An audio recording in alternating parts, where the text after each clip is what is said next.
Taste the Daily. Welcome to story board. This is Chakri. Congress ని వరుస వైఫల్యాలు కుంగదీస్తున్నాయి. చేజేతులా ఓటములు కొనతెచ్చుకుంటున్న తీరు క్యాడర్ కూడా మింగుడు పడ్డం లేదు. ఎంతసేపు ప్రత్యర్థుల బలహీనతల్ని నమ్ముకుని రాజకీయం చేయడమే గానీ సొంత బలం పెంచుకుందామనే ఆలోచనలు కనిపించడం లేదు. జనంతో కనెక్ట్ కాలేని ఎజెండాతో హస్తం పార్టీ ఎంతో కాలం రాజకీయం చేయలేదనే వాదన వినిపిస్తోంది. హర్యానా, మహారాష్ట్ర ఫలితాల గురించి గుణపాఠాలు నేర్చుకోవాలి. సిడబ్ల్యూసి భేటీల్లో కఠిన నిర్ణయాలు అవేంటో ఎవరికీ అంతు చిక్కడం లేదు. 139 ఏళ్ల చరిత్రన్న కాంగ్రెస్ పార్టీ అనూహ్య పరాజయాలతో సతమతమవుతోంది. ప్రతికూల పరిస్థితుల్లో ఓడడం మామూలే, కానీ గెలిచే వాతావరణం ఉన్నా ఓటమి పాలవడమే పార్టీకి పెద్ద తలనొప్పైంది. మొన్నటిదాకా కాంగ్రెస్కు అనుకూలత లేదనే చర్చ ఉండేది. ఇప్పుడు అనుకూలతను కూడా ప్రతికూలతగా మార్చుకునే ఏకైక పార్టీ అనే ముద్ర పడిపోతోంది. ఎక్కడైనా ప్రత్యర్థున్నప్పుడు పోరాటం అంత తేలికగా ఉండదు. అదే బలహీన ప్రత్యర్థుంటే కాస్త తేలికగా ఉంటుంది. కానీ కాంగ్రెస్ లాంటి ప్రత్యర్థుంటే అవతలి పార్టీకి పండగే అన్నట్టుగా ఉంది పరిస్థితి. ఇటీవలి కాలంలో బీజేపీ కాంగ్రెస్ ఉందనే ధైర్యంతో లెక్కకు మించి ప్రయోగాలు చేస్తోంది. ఏం చేసైనా గెలవడం పెద్ద కష్టం కాదులే అనే ధీమాతో ఉంటోంది. ఓ 10% ఓట్లు తగ్గినా కాంగ్రెస్ దగ్గరుండి వేయించేస్తుందిలే అని నిశ్చింతగా ఉంటోంది. ఇలా ప్రత్యర్థికి పోరాటానికి ముందే గెలుపు ధీమా ఇవ్వడం కాంగ్రెస్ కు మాత్రమే తెలిసిన ప్రత్యేక కళగా చర్చ జరుగుతోంది. దేశంలో రాజకీయం ఎలా చేయాలో కాంగ్రెస్ కు ఎవరూ చెప్పక్కర్లేదు. ఎందుకంటే దేశంలో రాజకీయానికి అక్షరాలు దిద్దించిందే కాంగ్రెస్. శతాబ్దానికి పైగా ఫీల్డ్లో ఉన్న గ్రాండ్ ఓల్డ్ పార్టీ దశాబ్దాల పాటు దేశాన్ని ఏకఛత్రాధిపత్యంగా ఏలింది. మెజారిటీ రాష్ట్రాల్ని కంచుకోటలుగా చేసింది. సరే, గత జలసేతు బంధనం ఎందుకనుకుంటే ఇప్పుడు మాత్రం నానాటికి తీసికట్టుగా మారుతోంది హస్తం పార్టీ. ఇక్కడ స్వయంకృతాలే కాంగ్రెస్ పుట్టిముంచుతున్నాయి. బీజేపీ వడివడిగా ఎదగడానికి శక్తి మేర సహకరించిన కాంగ్రెస్ ఇప్పుడు ఆ పార్టీ అధికారానికి ఆటంకాలు లేకుండా జాగ్రత్తలు తీసుకుంటోంది. బీజేపీ పాలనా వైఫల్యాలపై పోరాటాలు చేసి ప్రత్యామ్నాయ పాలనా విధానం ఆవిష్కరించి అధికారంలోకి రావాలనే ఆలోచనే లేదు. ఎప్పటికైనా కాషాయ పార్టీ తప్పులు చేయకపోతుందా అని కళ్లల్లో ఒత్తులు వేసుకుని చకోర పక్షిలా ఎదురుచూస్తోంది కాంగ్రెస్. ఇదేం వ్యూహమో సొంత క్యాడర్కు అంతు చిక్కడం లేదు. ప్రత్యర్థుల వైఫల్యాల మీద ఆధారపడి రాజకీయం చేయడమేంటని కొందరు నేతలు అడుగుతున్నా కాంగ్రెస్కు ఇవేవి పట్టడం లేదు. దేశంలో బీజేపీకి కాంగ్రెసే ప్రత్యామ్నాయం. 10 ఏళ్లకు బీజేపీ మీద విసుగు రాకపోతే 15 ఏళ్లకైనా రాదా? పోనీ 20 ఏళ్లకు ఇదే క్రేజ్ ఉంటుందా? బీజేపీ నేతలు మాత్రం మనుషులు కాదా? తప్పులు చేయరా? చూద్దాంలే, కంగారేంటి అనుకుంటున్నారు హస్తం పార్టీ నేతలు. ఈ పోకడ చూసి బీజేపీ సంబరపడుతోంది. కాంగ్రెస్ తమ ప్రత్యర్థిగా కలకాలం ఉంటే అంతే చాలని పండగ చేసుకుంటోంది. లోక్సభ ఎన్నికల్లో వరుస పరాజయాల దెబ్బతో డీలాపడ్డ కాంగ్రెస్ కు మొన్నటి లోక్సభ ఎన్నికల ఫలితాలు కాస్త ఊరటనిచ్చాయి. 10 ఏళ్ల తర్వాత ప్రధాన ప్రతిపక్ష హోదా దక్కిందని క్యాడర్ కూడా ఉత్సాహపడింది. కానీ మొన్నటి హర్యానా, నిన్నటి మహారాష్ట్ర ఫలితాలు చూశాక వచ్చిన ఉత్సాహం కాస్త చప్పబడిపోయింది. అసలు ఎలా ఓడామో అర్థం కాక నేతలు కూడా జుట్టు పీక్కుంటున్నారు. సిడబ్ల్యూసి సమావేశం పెట్టి కఠిన నిర్ణయాలు ఉంటాయన్నారు, కానీ అవేంటో క్లారిటీ లేదు. నిజంగా కఠిన నిర్ణయాలు తీసుకునే పద్ధతిలో కాంగ్రెస్ ఉందా? ఎవరు యాక్షన్ తీసుకుంటారు, ఎవరి మీద తీసుకుంటారు అనేవన్నీ జవాబు లేని ప్రశ్నలే. ఓవైపు ఇంత సీరియస్ గా సిడబ్ల్యూసి మీటింగ్ జరుగుతూ ఉంటే రాహుల్, ప్రియాంక మధ్యలోనే వెళ్లిపోయారేంటని కొత్త చర్చ మొదలైంది. ఇలాంటి వ్యవహార శైలితోనే హైకమాండే నాన్ సీరియస్ గా ఉందనే అభిప్రాయం విస్తరిస్తోంది. దీంతో నేతలు, క్యాడర్ కూడా లైట్ తీసుకుంటున్నారు. అందుకే ఎన్ని ఓటములు ఎదురైనా, ఎన్నిసార్లు సిడబ్ల్యూసీల భేటీలు జరిగినా కాంగ్రెస్ తీరులో మాత్రం ఏవీ మార్పు కనిపించడం లేదు. మొదట హర్యానా ఎన్నికల్ని తీసుకుంటే అక్కడ 10 ఏళ్లు అధికారంలో ఉన్న బీజేపీ మీద తీవ్ర స్థాయిలో వ్యతిరేకతుంది. అందుకు నిదర్శనంగా ఎన్నికలకు కొన్ని నెలల ముందు సీఎంను మార్చింది కాషాయ పార్టీ. ఇటు చూస్తే కాంగ్రెస్ కు హుడా రూపంలో బలమైన నేతున్నారు. ఆయనకు షెల్జా కుమారి, రణ్దీప్ సుర్జేవాలా లాంటి నేతల అండ ఉంటే విజయం నల్లేరు మీద నడకే. కానీ ఇలాంటి సువర్ణ అవకాశాన్ని కాంగ్రెస్ చేతులా జారవిడిచింది. ఎన్నికల ముందు టెన్షన్ పడ్డ బీజేపీ కాంగ్రెస్ లో అంతర్గత పోరు చూసి ధైర్యం కొని తెచ్చుకుంది. చివరకు అంతిమ విజేతగా నిలిచింది. మాజీ సీఎం హుడాకు హైకమాండ్ ఎక్కువ ప్రాధాన్యత ఇచ్చిందని షెల్జా కుమారి అలిగారు. కొద్ది రోజులు ప్రచారానికి దూరంగా ఉన్నారు. తర్వాత మెత్తబడ్డా అంటి ముట్టనట్టే ఉన్నారు. ఇక రణ్దీప్ సుర్జేవాలా సరే ఈ ముగ్గురు నేతల మధ్య విభేదాలు హర్యానా కాంగ్రెస్ ను 3గా చీల్చాయి. ఈ 3 వర్గాలు కలిసి పనిచేయలేదు. ఒక్కటిగా ఓట్లు వేయించలేదు. పైగా ఎవరికి వారు ప్రత్యర్థి వర్గాన్ని దెబ్బకొట్టడానికి ప్రత్యర్థి పార్టీకి పరోక్షంగా సహకారం అందించారనే ఆరోపణలు వచ్చాయి. అయినా హైకమాండ్ తీసుకోవాల్సిన చర్యలు తీసుకోలేదు. చివరకు చేతికి చిక్కినట్టే చిక్కిన అధికారం దూరం అయిపోయింది. సరే, పొరపాటు జరిగింది. కనీసం మహారాష్ట్రలో అయినా మేలుకున్నారా అంటే అదీ లేదు. అక్కడ ఇదే కదా మరో రకంగా పునరావృతమైంది. మహారాష్ట్రలోనూ బీజేపీపై వ్యతిరేకత ఉందని కాంగ్రెస్ ఊదరగొట్టింది. దీనికి తోడు మొన్నటి లోక్సభ ఎన్నికల్లోనూ చతికిల పడ్డారని గుర్తు చేసింది. కానీ ఎన్నికల సన్నద్ధత సంగతి చూసుకోలేదు. ఉద్దవ్ ఠాక్రేతో విభేదాలున్నా లైట్ తీసుకుంది. మాజీ సీఎం అశోక్ చవాన్ బీజేపీలో చేరినా పట్టించుకోలేదు. మరో మాజీ సీఎం పృథ్వీరాజ్ చవాన్ ఎన్నికల ప్రచారం చేయకున్నా అదేంటని అడగలేదు. ఆయన ప్రచారం చేయకపోగా సీఎం కాంగ్రెస్ నుంచే ఉంటారని వివాదం రాజేసే ప్రయత్నం చేసినా ఖండించలేదు. కానీ ఈ వ్యవహారం ఉద్దవ్ వర్గానికి కోపం తెప్పించింది. అందుకే ఎన్నికల్లో కాంగ్రెస్ కు ఎక్కువ సీట్లు దక్కకుండా ఉద్దవ్ వర్గం వ్యతిరేకంగా పనిచేసిందనే అనుమానాలున్నాయి. కౌంటర్ గా కాంగ్రెస్ క్యాడర్ కూడా ఉద్దవ్ గ్రూప్ కు సహకరించలేదని అంటున్నారు. పిల్లిపోరు పిట్ట తీర్చినట్లుగా కాంగ్రెస్ ఉద్దవ్ సేన మధ్య విభేదాల్ని బీజేపీ తమకు అనుకూలంగా మలుచుకుంది. అలా విజయ తీరాన్ని చేరుకుంది. కాంగ్రెస్ కు మరోసారి నిరాశే మిగిలింది. పార్టీకి ఊపు లేదు, జనంలో అనుకూలత లేదు. అసలు వాతావరణమే ప్రతికూలంగా ఉంది అంటే అది వేరే విషయం. కానీ కాంగ్రెస్ రోజురోజుకు ఊహించని కొత్త లోతులకు జారిపోతోంది. అనుకూల వాతావరణం ఉన్నా, జనంలో సానుకూలత ఉన్నా, చాలా ధీమాతో ప్రచార రంగంలోకి దూకిన చోట కూడా చివరకు మిగిలేది ఓటమే అవుతోంది. ఇదేంటి, ఎందుకిలా అయిందని షాక్ల మీద షాకులు తినాల్సిన దుస్థితి. పార్టీకి పునరుజ్జీవం కల్లో మాటేనా అని క్యాడర్ పదే పదే డీలా పడుతోంది. ఏం చేస్తే పార్టీ గాడిన పడుతుందో తేల్చుకోవడం కూడా కాంగ్రెస్ కు సాధ్యం కావడం లేదు. చేతులా ఓడిన పరిస్థితుల్లో కూడా పరస్పర నిందలతో కాలక్షేపం జరుగుతోందనే అభిప్రాయాలు వస్తున్నాయి. కొన్నాళ్లు హైకమాండ్ పై నెపం నెట్టేసి కాలం గడిపిన రాష్ట్రాల నేతలు తీరా కాస్త పెత్తనమిస్తే మొత్తం పార్టీని దెబ్బతీస్తున్నారనే వాదనలున్నాయి. ఎవరేమనుకున్నా కాంగ్రెస్ ఇంతే లేవదంతే అని ప్రత్యర్థులు గేలి చేస్తున్నారు. వారికేం సమాధానం చెప్పాలో నిఖార్సైన కాంగ్రెస్ కార్యకర్తకు అర్థం కావడం లేదు. తాను అవమానంగా ఫీల్ అవుతున్న విషయం అగ్రనేతలకు అంత సీరియస్ ఇష్యూ కాదా అనే డైలమాలో పడుతున్నాడు. ఇప్పటికీ కాంగ్రెస్ కున్న అదృష్టం అంతో ఇంతో నిబద్ధతతో పనిచేసే కార్యకర్తలే. అయినా సరే క్యాడర్ బలాన్ని కూడా సరిగా వినియోగించుకోలేక చేతులెత్తేస్తోంది. ఇటీవలి పరాజయాలైతే అసలు పార్టీ సంస్థాగత నిర్మాణంపైనే కొత్త ప్రశ్నలు లేవదీస్తున్నాయి. అనుబంధ విభాగాలు పేపర్ మీదే ఉన్నాయా, నిజంగా క్షేత్రస్థాయిలో పనిచేస్తున్నాయా అనేది పెద్ద ప్రశ్న. ఆ విభాగాల పనితీరుపై సమీక్షించి చాలా కాలమైంది. ఎవరికి వారే యమునా తీరే అన్నట్టుగా కాంగ్రెస్ పార్టీ నడుస్తోంది. గాంధీలు పర్యటనకు వచ్చినప్పుడు హడావిడి చేయడమే కానీ రోజువారీ రాజకీయం చేయాలన్న సంగతి పార్టీ మర్చిపోయి చాలా కాలమైంది. కనీసం ప్రత్యర్థిగా ఉన్న బీజేపీని చూసి నేర్చుకోవాలనే ఆలోచన కూడా చేయడం లేదు. మోడీని తిడితే ఓట్లొస్తాయా, ప్రత్యామ్నాయ పాలనా విధానమేంటో చెప్పాలి కానీ అని కొందరు నేతలు చెప్పినా వారి మాట పెడచెవిన పెడుతోంది కాంగ్రెస్ పార్టీ. ప్రజాస్వామ్యంలో జనాభిప్రాయం గెలిస్తేనే అధికారం దక్కుతుంది. జనాన్ని ఆకర్షించాలంటే వారికి కనెక్ట్ అయ్యే అజెండా కావాలి. ఆ అజెండానే కాంగ్రెస్కు మిస్సింగ్ అంటున్నారు విశ్లేషకులు. రాహుల్ ఎత్తుకున్న అజెండా జనంలోకి వెళ్లడం లేదనే వాదన గట్టిగా వినిపిస్తోంది. రాహుల్ గాంధీ ఇటీవలి కాలంలో 3 సూత్రాల పథకం తీసుకున్నారు. ఏ ఎన్నికలైనా ఎక్కడకు వెళ్లినా రాజ్యాంగ పరిరక్షణ, కులగణన, అదాని అంటూ మాట్లాడుతున్నారు. కానీ సామాన్యులు మాత్రం వీటిని పట్టించుకుంటున్నట్లు కనిపించడం లేదు. ఈ అజెండాకు ఓట్లు పడ్డం లేదని తేలాక కూడా రాహుల్ తాను పట్టిన కుందేలుకి 3 కాళ్లు అంటున్నారు. రాహుల్ దగ్గర నుంచి కింది స్థాయి నేతల వరకు కాంగ్రెస్ లో అంతా రాజ్యాంగం పట్టుకుని తిరుగుతున్నారు. ఇప్పుడు రాజ్యాంగానికి ఏమైందని బీజేపీ అడుగుతూ ఉంటే మాత్రం సరైన జవాబు చెప్పలేకపోతున్నారు. కులగణన జరిగితే కాంగ్రెస్ కు ఎలా మేలు జరుగుతుందో క్యాడర్కే కొన్ని సందేహాలున్నాయి. వాటిని నివృత్తి చేసేవారు లేరు. అసలు నిజంగా కులాల లెక్కలు తీస్తే ప్రాంతీయ పార్టీలకే ఉపయోగం అనే చర్చ కూడా ఉంది.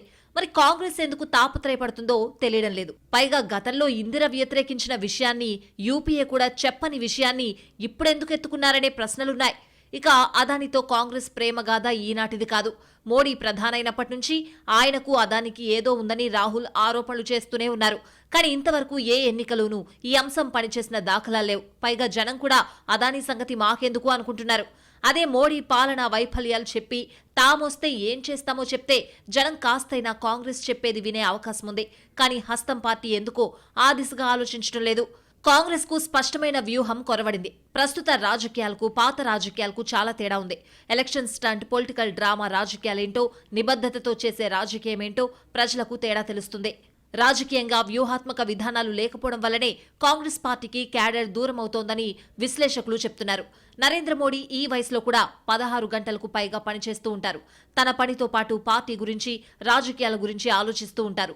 ఆ స్థాయిలో రాహుల్ గాంధీ కానీ, ప్రియాంక గాంధీ కానీ పనిచేస్తున్నారా అన్నది ఆలోచించుకోవాలి. కేవలం ప్రచారం చేసి తర్వాత తమ తమ వ్యక్తిగత జీవితాలకు పరిమితమైతే ఇప్పుడున్న రాజకీయాలకు సరిపోదని, గెస్ట్ అపియరెన్స్ నడవదని కొత్త తరహా పాలిటిక్స్ చాట్ చెప్తున్నాయి. కొత్త తరం ఓటర్లను ఆకట్టుకోవడంలో కూడా కాంగ్రెస్ పార్టీ విఫలమవుతోందని ఆ పార్టీకి ఎన్నికల్లో లభిస్తున్న ఓట్ల శాతాన్ని బట్టి తెలుస్తోంది. ఒక రీసెర్చ్ సంస్థతో కలిసి లైవ్ మింట్ దినపత్రిక నిర్వహించిన మిలీనియల్ సర్వే ప్రకారం 50% కొత్త తరం ఓటర్లు మోడీని, బీజేపీని ఇష్టపడుతూ ఉంటే రాహుల్ గాంధీని, కాంగ్రెస్ పార్టీని ఇష్టపడుతున్న వారి శాతం 20 కూడా లేదు. కాంగ్రెస్ కు కొత్త ఓటర్లకు మధ్య జనరేషన్ గ్యాప్ వచ్చింది. స్వాతంత్ర ఉద్యమంలో కాంగ్రెస్ పార్టీ పోషించిన పాత్ర గురించి, స్వాతంత్ర అనంతరం దేశ నిర్మాణంలో కాంగ్రెస్ పార్టీ పాత్ర గురించి ప్రస్తుత తరానికి తెలియదు. ప్రస్తుతం ఓటర్లు సోషల్ మీడియా, వాట్సాప్ల ద్వారా కూడా ప్రభావితమవుతున్నారు. సోషల్ మీడియా ప్రచారంలో కాంగ్రెస్ బాగా వెనుకబడి ఉండడం కూడా మైనస్ గా మారుతోంది. కాంగ్రెస్ కూడా భవిష్యత్తులో వామపక్షాల మాదిరిగా నామమాత్రంగా మారిపోతుందా అనే ఆందోళన క్యాడర్లో ఉంది. సిపిఎం, సిపిఐలు ఎప్పుడూ ఈ దేశాన్ని పాలించలేదు. లెఫ్ట్ ఫ్రంట్ దేశంలో ఏకకాలంలో అధికారంలో ఉన్న రాష్ట్రాలు 3 మాత్రమే. ఈ 2 పార్టీలకు అత్యధికంగా లోక్సభ సీట్లు లభించింది 2004లో. CPM 43 స్థానాల్లోనూ, CPI 10 స్థానాల్లోనూ గెలుపొందాయి. ప్రస్తుతం కేరళలో మాత్రమే వామపక్ష ప్రభుత్వం అధికారంలో కొనసాగుతోంది. కాలానుగుణంగా మారకపోవడమే తాము చేసిన తప్పు అని వామపక్ష నేతలు చెప్తూ ఉంటారు. ఇప్పుడు కాంగ్రెస్ పరిస్థితి కూడా అదే దారిలో వెళ్తోందనే అనుమానాలు కలుగుతున్నాయి. కాంగ్రెస్ పార్టీ ఈ దేశంలో ప్రతిపక్షంలో కూర్చుంది ఇప్పటి వరకు 14 సంవత్సరాలు మాత్రమే. అంటే 55 సంవత్సరాల పాటు అధికారంలో కొనసాగింది. 29 రాష్ట్రాల్లో కనీసం ఒక్కసారైనా అధికారం చేపట్టింది. రాజకీయ ప్రభావం, అధికారం, ఎన్నికల్లో గెలుపు ఏ కోణంలోనూ కాంగ్రెస్ పార్టీకి వామపక్షాలు దరిదాపుల్లో కూడా లేవు. అయితే సిద్ధాంతపరమైన రాజకీయాలతో పాటు ప్రజల రోజువారీ జీవనంలో భాగంగా ఎదుర్కొనే సమస్యలపైన కూడా పోరాటం చేస్తూ ప్రజలకు అండదండగా ఉండకపోతే మాత్రం లెఫ్ట్ పార్టీలాగే కాంగ్రెస్ పార్టీకి కూడా ప్రజాబలం తగ్గిపోతుందని ఆ పార్టీ నాయకులు కూడా అంగీకరిస్తున్నారు. మిగతా పార్టీలకు, కాంగ్రెస్ కు చాలా తేడా ఉంది. ఈ తేడా ఏంటో కొత్త తరం నేతలకు అర్థం కావడం లేదు. వరుస ఓటములతో కుదేలు కావడం, విజయం రాగానే పొంగిపోవడం కాంగ్రెస్ లక్షణం ఎప్పుడూ కాదు. చాలా ఉత్తరాది రాష్ట్రాల్లో 10-15 ఏళ్లు విపక్షంలో ఉన్నా ఆ తర్వాత అధికారంలోకి వచ్చిన చరిత్ర కాంగ్రెస్ది. కాంగ్రెస్ గెలిచినా, ఓడినా ఓటు బ్యాంక్ పటిష్టంగా ఉంటుంది. బలమైన సానుభూతి పరులుంటారు. ఈ విషయం అర్థం చేసుకోలేకే సమస్యలొస్తున్నాయి. దేశంలో పరిస్థితులతో సంబంధం లేకుండా ఏ రాష్ట్రంలో అయినా ఉన్నట్టుండి అధికారంలోకి వచ్చే సత్తా ఇప్పటికీ కాంగ్రెస్కుంది. కానీ హస్తం పార్టీకి తన సొంత బలంపై అసలు నమ్మకమే లేదు. అధికారం అంటే అందని ద్రాక్ష అని నేతలంతా ఫిక్స్ అయ్యారు. ఎన్నికలొస్తే ఉండాల్సిన సీరియస్నెస్ పోయి చాలా కాలమైంది. ఎందుకు కష్టపడడం, ఎలాగో ఓడిపోయే భాగ్యమే కదా అని ముందే నిర్ధారణకొచ్చేస్తున్నారు. ఈ స్థాయిలో ఆత్మవిశ్వాసం అడుగంటిపోయిన పార్టీ ఎలా గెలుస్తుందో ఎవరూ చెప్పలేకపోతున్నారు. కాంగ్రెస్ చేస్తున్న తప్పులు తమకు ఎలా అడ్వాంటేజ్ అవుతున్నాయో బీజేపీ చెవినిల్లు కట్టుకుని చెప్తున్నా కూడా హస్తం పార్టీ పట్టించుకోవడం లేదు. మేమింతే, మా దారింతే అనుకుంటోంది. చివరకు కొన్ని ప్రాంతీయ పార్టీల కంటే తక్కువ ఓట్ల శాతానికి పరిమితమవుతూ తన పరువు తానే తీసుకుంటోంది. కాంగ్రెస్ అంటేనే మిగతా పార్టీలు భయపడే పరిస్థితి వచ్చేసింది. కాంగ్రెస్ తో పొత్తంటే పెళ్లికి వెళ్తూ పిల్లిని చంకన పెట్టుకోవడమే అనుకుంటున్నాయి. ఎక్కడైనా బీజేపీ గెలిస్తే అందులో కాంగ్రెస్దే పెద్ద పాత్ర అవుతోంది. ఎక్కడైనా కాషాయ పార్టీ ఓడితే మాత్రం అక్కడ కాంగ్రెస్ నామమాత్ర పాత్రకే పరిమితమవుతోంది. దీంతో కాంగ్రెస్ తెల్ల ఏనుగే తప్ప ఉపయోగపడే పార్టీ కాదని ప్రతిపక్షాలు ఏకాభిప్రాయానికి వచ్చాయి. సొంత బలం పెంచుకొని కాంగ్రెస్ చివరకు సీట్ల సర్దుబాటు విషయంలో కూడా హస్తం పార్టీ సర్దుబాటుకు ముందుకు రాకుండా మొండికేస్తోంది. ఈ కారణంతో మిత్రులు దూరమై ఓడిపోయిన ఉదాహరణలున్నా కూడా పద్ధతి మార్చుకోవడం లేదు. అసలు తన వాస్తవ బలం ఎంతో కాంగ్రెస్ కు తెలుసా అనేది పెద్ద ప్రశ్న. ఇప్పటికీ దేశంలో బీజేపీకి కాంగ్రెసే ప్రత్యామ్నాయం. దేశవ్యాప్తంగా 20% స్థిరమైన ఓటు బ్యాంకు ఉన్న పార్టీ. ప్రతి రాష్ట్రంలోనూ కాంగ్రెస్ కు క్యాడర్, నేతలు ఉన్నారు. ఎవరెన్ని విమర్శలు చేసినా ప్రతిపక్షాలకు ఏకైక పెద్ద దిక్కు కాంగ్రెసే. ఈ అనుకూలతల్ని కూడా వాడుకోలేని దుస్థితిలో ఉంది హస్తం పార్టీ. దేశంలో అంతో ఇంతో అంతర్గత ప్రజాస్వామ్యమున్న పార్టీ కాంగ్రెస్ మాత్రమే. అన్ని కులాలు, మతాలకు ప్రాతినిధ్యమిచ్చే అవకాశం ఉన్న పార్టీ. ఇస్తోన్న పార్టీ కూడా అదే. ప్రజాస్వామ్యంలో రాజకీయ పార్టీకి ఉండాల్సిన చాలా లక్షణాలు కాంగ్రెస్కున్నాయి. అలాగే ప్రతి ఓటరు త్వరగా కనెక్ట్ అయ్యే చరిత్ర కూడా కాంగ్రెస్ సొంతమే. కానీ కాంగ్రెస్ గతం చూసి ఓటేద్దామనుకున్న వారిని కూడా కాంగ్రెస్ ప్రస్తుత పోకడ నిరాశపరుస్తోంది. ఇక ఆ పార్టీకి భవిష్యత్తు లేదేమో అనే అనుమానాలు పెంచుతోంది. కాంగ్రెస్ కు ఓటేస్తే ఓటు వృధా అనే నినాదం క్రమంగా బలపడుతోంది. కనీసం ఇలాంటి ప్రమాదకర ప్రచారాన్ని కూడా హస్తం పార్టీ గట్టిగా తిప్పికొట్టలేకపోతోంది. కాంగ్రెస్ కు తనను తాను బాగు చేసుకునే సత్తా ఉంది. అసలు బయట నుంచి ఎవరూ ఆ పార్టీకి ఏమీ సాయం చేయలేరు. తనను తాను చక్కదిద్దుకోగల వ్యవస్థలు కూడా ఆ పార్టీకి ఉన్నాయి. కానీ అవన్నీ ఉన్నాయన్న విషయమే ఆ పార్టీ మర్చిపోయింది. పార్టీ చీలినా, ఘోర పరాజయం పాలైనా, ఎంత దుర్భర పరిస్థితులు ఎదురైనా కోలుకున్న ఘన చరిత్ర కాంగ్రెస్ పార్టీది. అలాంటి పార్టీ ఇప్పుడు కొన్ని ఓటములకే డీలా పడిపోతోంది. అన్నింటికంటే ముఖ్యంగా ఓటముల నుంచి గుణపాఠాలు నేర్చుకోలేకపోతోంది. అదేంటో గాని కాంగ్రెస్ చేస్తున్న తప్పులేంటో ఆ పార్టీకి తప్ప అందరికీ బోధపడుతున్నాయి. చివరకు ఓటర్లు కూడా సోషల్ మీడియాలో కాంగ్రెస్ కు సలహాలిస్తున్నా ఆ పార్టీ తీసుకోవడం లేదు. కాంగ్రెస్ తో మరో సమస్య ఏంటంటే అన్నీ తమకే తెలుసనే గతకాలపు ఆలోచనలతో ఇప్పుడేమీ తెలియడం లేదనే ప్రస్తుత పోకడను వదిలేసి భవిష్యత్తులో అసలేం చేయాలనే కనీస క్లారిటీ లేకుండా ఏదో వరవడిలో కొట్టుకుపోతోంది. ఈ పయనం ఏ తీరానికో అంతుచెక్కడం లేదు. స్వల్పకాలిక లక్ష్యాలు, దీర్ఘకాలిక లక్ష్యాలు పెట్టుకుని సాధించే ప్రయత్నం చేయకుండా ఏదో రాజకీయం చేస్తున్నామంటే చేస్తున్నాం అన్నట్టుగా ఉంటోంది కాంగ్రెస్. మహారాష్ట్రలో ఇంతటి ఘోర పరాజయాన్ని ఊహించలేదని పార్టీ నేతలే చెప్తున్నారు.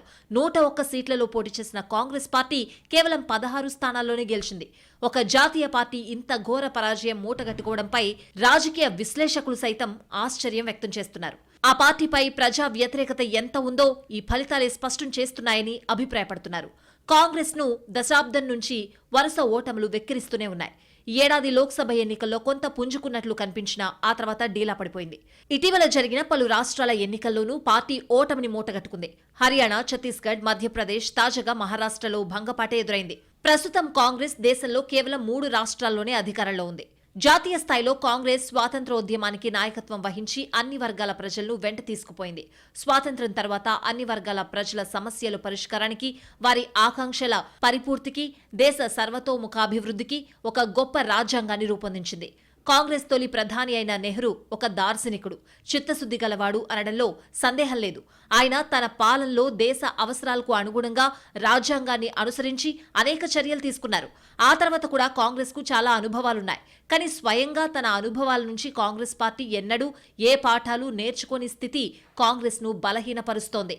ఇతరుల అనుభవాలు చూసి నేర్చుకోవడానికి నామోషి అయితే సొంత అనుభవాలను తీసుకోవడానికి అభ్యంతరమేంటో కాంగ్రెస్ ఆలోచించుకోలేదు. అర్జెంటుగా ప్రత్యర్థులతో పోటాపోటీ రాజకీయం చేసే మూడ్లోకి రాకపోతే కాంగ్రెస్ ను ఎవ్వరూ కాపాడలేరనే మాట అక్షర సత్యం. కొన్నాళ్లుగా జనంతో కాంగ్రెస్ కనెక్షన్ కట్ అయిన మాట నిజం. మొదట ఆ కనెక్షన్ పునరుద్ధరించుకోవాలి. దేశవ్యాప్తంగా పార్టీ పరిస్థితిని సరైన అంచనా వేయాలి. బలమున్న రాష్ట్రాల్లో దాన్ని నిలబెట్టుకోవాలి. లేని చోట ఎలా బలపడాలో వ్యూహ రచన చేయాలి. రాష్ట్రానికి అనుగుణంగా వ్యూహం ఉండాలి. ప్రచారాల్లోనూ తేడా ఉండాలి. ఖచ్చితంగా స్థానిక అంశాలకు ప్రాధాన్యత ఇవ్వాలి. బీజేపీకి భిన్నంగా ఉండడానికి ప్రయత్నించి సాధించాలి. అప్పుడే జనం ఆసక్తిగా కాంగ్రెస్ వైపు చూసే అవకాశం ఉంటుంది. లేకపోతే మాత్రం ఎంతకాలం రొడ్డకొట్టుడు రాజకీయం చేసినా పెద్దగా ఫలితం ఉండకపోవచ్చు. పార్టీలో అంతర్గత ప్రజాస్వామ్యానికి పరిమితి కూడా ఖచ్చితంగా అవసరం. నేతల్ని కట్టడి చేయకపోతే చేసిందంతా బూడిదలో పోసిన పన్నీరవ్వడం ఖాయం. పార్టీలో ఎవరు మాట్లాడాలి, ఏం మాట్లాడాలి, ఎక్కడ మాట్లాడాలి, ఎలా మాట్లాడాలి, ఎందుకు మాట్లాడాలి అనే విషయాల్లో స్పష్టత అవసరం. స్థానిక నేతల్ని ఎంకరేజ్ చేస్తూనే హైకమాండ్ అవసరమైనంత పర్యవేక్షణ చేయాలి. అవసరమైతే ప్రజా సంఘాలు, పార్టీ శ్రేయోభిలాషులతో వర్క్షాప్లు ఏర్పాటు చేసి సూచనలు తీసుకోవాలి. వాటిని సిన్సియర్గా పాటించాలి. అదే సమయంలో పాలక పక్షాలకు భయపడి కాంగ్రెస్ కు మద్దతు ఇవ్వలేకపోతున్న వర్గాలను కూడా రీచ్ అయ్యే ప్రయత్నం చేయాలి. ఖచ్చితంగా కొత్త దారులు వెతకాలి. అలాగైతేనే పార్టీకి పూర్వ వైభవం వస్తుందని గుర్తించాలి. ఏ తర్వాత కాంగ్రెస్ కు కాయకల్ప చికిత్స ఆ పార్టీ చేతిలోనే ఉంది. కానీ అది ఎప్పుడు చేస్తారు, ఎలా చేస్తారు అనే దాన్ని బట్టే పార్టీ పుంజుకునేదెప్పుడో తెలుస్తుంది. ఈ విషయం హస్తం పార్టీ నేతలు గుర్తిస్తే చాలు. దాదాపుగా మెజారిటీ సమస్యలకు పరిష్కారం దొరికినట్టే అనుకోవచ్చు.